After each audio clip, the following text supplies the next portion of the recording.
Hello, Packers fans. It's time for another edition of the Pack Attack Cast. 2 videos in one day. Just another reason for you guys to subscribe to the channel. Speaking of subs, we are close to getting to 4,000 subs for this channel in just a couple of months. This is all thanks to you subscribers, and I appreciate it a ton. Please give us a subscribe if you have not done so, and give us a like to help us with that YouTube algorithm. Hopefully we'll be to 4,000, possibly as early as the end of this week. And I'll send you out a nice appreciation video. Just thanks again for all the subs so far. We're trying to get to 5,000 before the start of the NFL season, which I think is a great way to kick off the NFL season for this channel. This is your practice update for July 28th, 2025. The Packers have their first practice in pads today. And let me start out by saying, after watching the first couple practices, man, it was very sad for me not to be at the practice today. I did scour the internet. I looked at some news and notes from multiple people. I was able to look at some highlights from the practice. So I feel very comfortable that I can give you a very detailed description of what happened today, even though I was not there in person. Another opportunity to wear these amazing new jerseys that are available at the Packers Pro Shop. No, they are not a sponsor of this stream. Just I bought them myself. I was very excited about seeing them in the Pro Shop when I was there this past weekend. I have not seen them anywhere else but in the Packers Pro Shop. And keep in mind, if you are a Packers fan and you are devoted to the financial well-being as well as the product on the field, if you do work through the Packers Pro Shop to get your gear, sometimes it might be a little bit more expensive, but all of those proceeds are going directly to the Green Bay Packers. So if that matters to you, if you're a fellow shareholder like me that really finds it very important that we support the Packers in as many ways as possible, it's a great way to get your merchandise. Especially, again, I have not been able to find this new jersey anywhere else on the internet. It's not on NFL. It's not, well, you can find it on eBay secondhand, but it's going to be more expensive.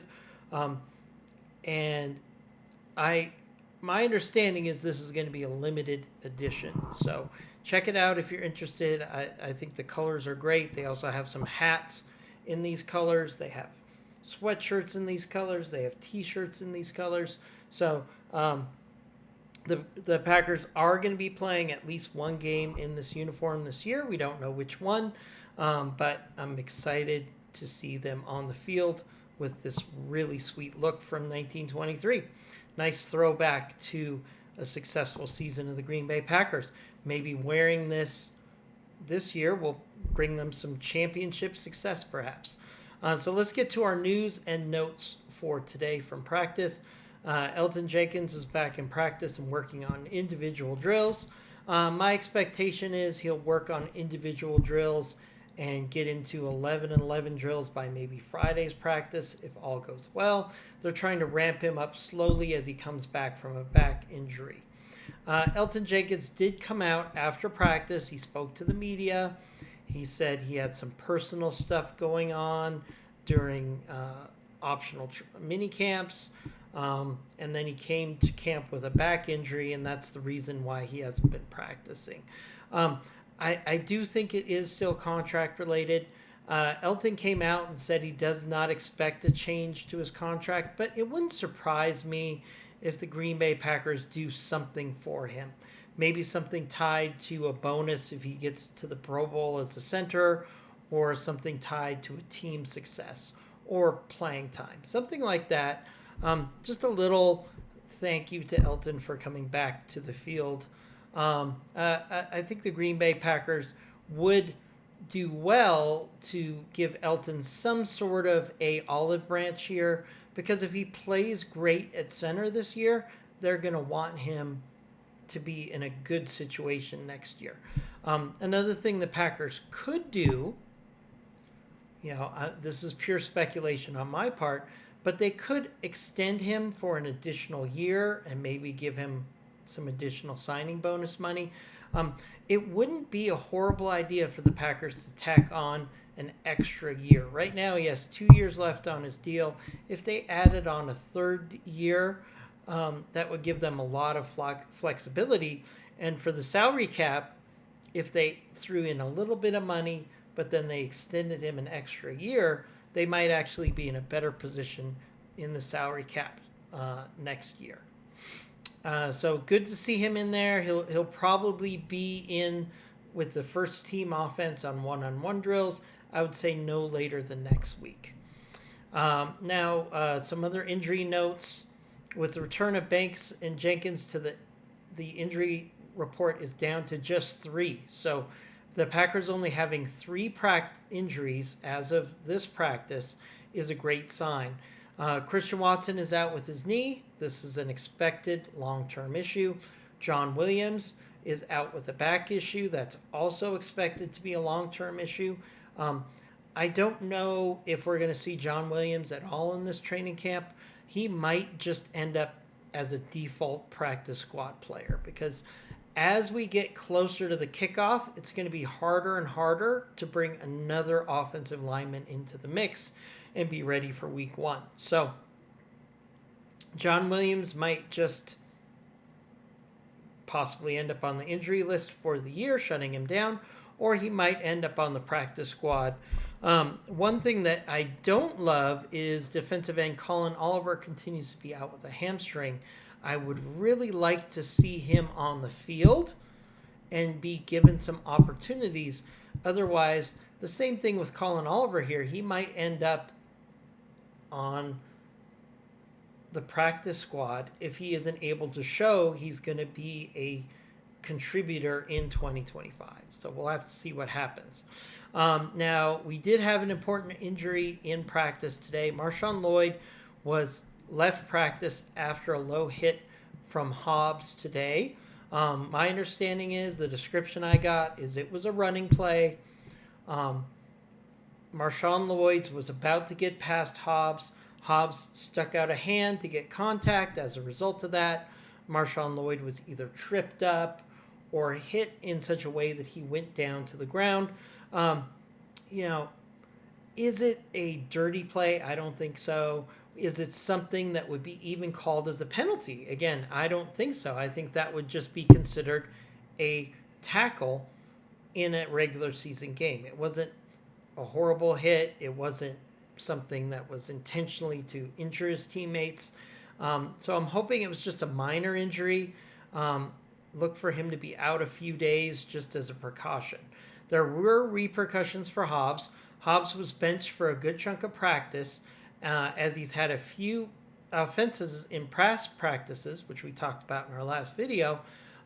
So this is a situation where Matt LaFleur, for disciplinary reasons, took Hobbs out for a good chunk of the practice. He was able to come back at the end of the practice with the number 1s. I do like to see the intensity from Hobbs.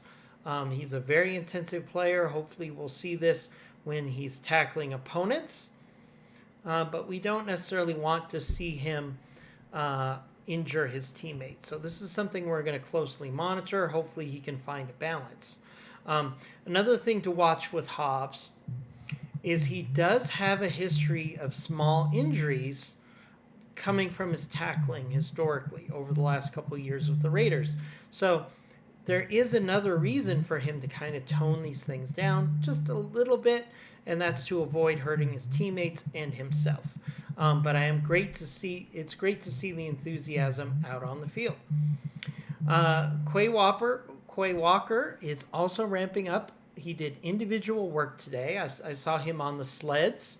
I'd love to see him in 11 and 11 drills, probably at the start of next week. Again, he's coming off of an ankle surgery. They're probably going to ramp him up very slowly. So I expect Quay Walker to be in 11 and 11 drills by the start of next week, which will give him a full week of practice before they get into a preseason game. It'll be interesting to see how the Packers manage preseason, which is starting up a week from Saturday. I think there are some players you might see out on the field more longer than you expect, and you might see some players that are put in bubble wrap to avoid injuries. So it wouldn't surprise me if a player like Hobbs, we see him more in the preseason than people expect. Hopefully we're going to see a lot of the number ones on offense as they try to develop their chemistry with a revamped offensive line. And I would like to see LVN in particular get a lot of reps in the preseason.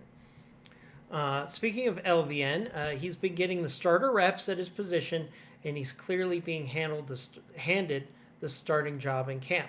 I've seen a lot of pressure on his side of the field, which is a great sign. When I was there for training camp, I saw multiple situations where the quarterback had to move up in the pocket because LVN was providing pressure on the outside. Now, keep in mind that before they put on pads this week, they are not allowed to bull rush the offensive linemen. So LVN and the other ends are forced to use speed rushes almost exclusively. That will change in the coming weeks, and this is where LVN can really show that he can show multiple ways to get to the quarterback. Some speed, which is really his strongest attribute, the ability to bull rush, maybe do some counter moves. These are all things I want to see in LVN, especially in the preseason. Looking at offensive notes today, the rookie receivers continued to make big catches in practice.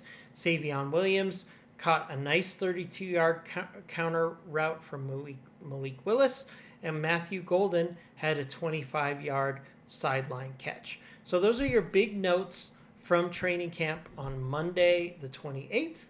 Hopefully we'll be back with some additional news and notes tomorrow. My biggest thing I want to hear tomorrow, and we might hear that from the press conference from Matt LaFleur tomorrow before practice, is whether Marshon Lloyd has a serious injury or not. That's the biggest thing I want to look forward to hearing about tomorrow. So that's our edition of the Pack Attack Cast for today. Actually, our second edition today. So again, give us a like and subscribe as we try to give you as much Packers content as we can leading up to a successful 2025 season. As always, go Pack Go, and we'll see you tomorrow.